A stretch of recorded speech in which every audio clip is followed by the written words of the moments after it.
Assalamualaikum warahmatullahi wabarakatuh.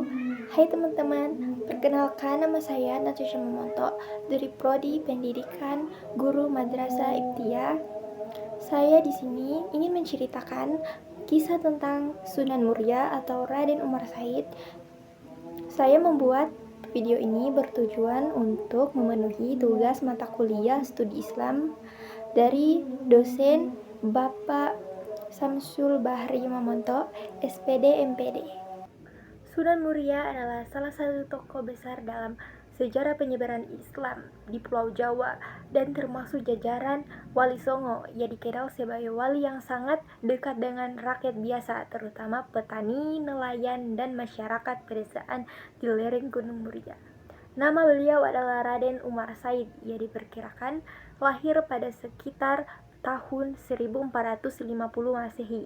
Sunan Muria umumnya disebut sebagai putra Sunan Kalijaga dan Dewi Saru, yang berarti ia tumbuh dalam keluarga yang sudah terlahir kuat dengan nilai-nilai Islam. Nama Muria sendiri berasal dari lokasi utama dakwah dan tempat beliau menetap, yaitu lereng Gunung Muria di Provinsi Jawa Tengah. Perjalanan dakwah Sunan Muria tidaklah mudah. Ia menghadapi konflik besar di lingkungan sosial dan tantangan pribadi dalam menyampaikan agama, yaitu yang pertama, penolakan dan adat lama. Banyak warga pedesaan waktu itu masih percaya adat istiadat lama yang sudah mengakar kuat dalam kehidupan mereka. Islam di bawah Sunan Muria sering dianggap asing atau bertentangan dengan tradisi lama. Yang kedua, lingkungan pedalaman yang terpencil berbeda dengan beberapa wali yang berdakwah di pusat kota atau di pelabuhan. Sunan Muria memilih wilayah terpencil sekitar Gunung Muria, yaitu Tayu, Politi, dan Kudus. Karena medan yang berat, dakwah beliau membutuhkan kekuatan, stamina, fisik, kesabaran yang tinggi.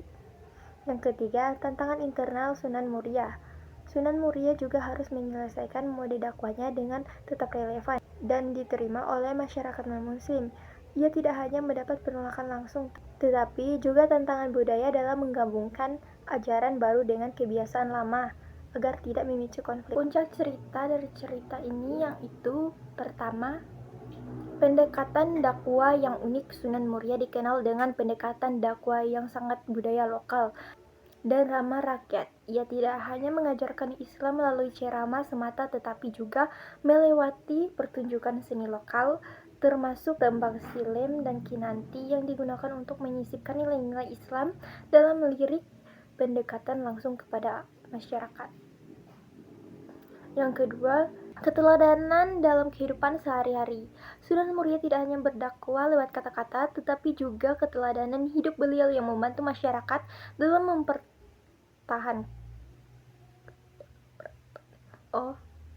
membantu masyarakat dalam pertanian, perdagangan, dan kehidupan sehari-hari.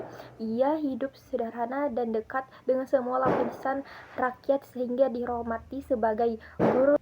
Kekuatan dan stamina beliau terlihat dari usaha naik turun gunung untuk berdakwah di wilayah pedalaman. Puncak dakwahnya Sunan Muria adalah saat Islam mulai diterima secara luas oleh masyarakat pedesaan. Penyelesaian dakwahnya berlanjut hingga bagian akhir hayatnya. Ia meninggal dunia sekitaran pada tahun 1551 Masehi. Makamnya berada di puncak Gunung Muria, Desa Colo, Kabupaten Kudus, Jawa Tengah, dan sampai kini menjadi salah satu pusat ziarah yang ramai dikunjungi oleh umat Islam. Sunan Muria meninggalkan warisan besar berupa pendekatan dakwah yang humoris, menghargai budaya, dan menyentuh akar kehidupan sehari-hari masyarakat Jawa. Pesan moral yang dapat kita pelajari dalam dakwah Sunan Muria, kita bisa mengambil beberapa pesan moral yang penting, yaitu dakwah yang sesuai dengan konteks sosial dan budaya, kesabaran dalam menghadapi penolakan, keteladanan lebih kuat daripada kata-kata saja, dan integrasi spiritual sosial.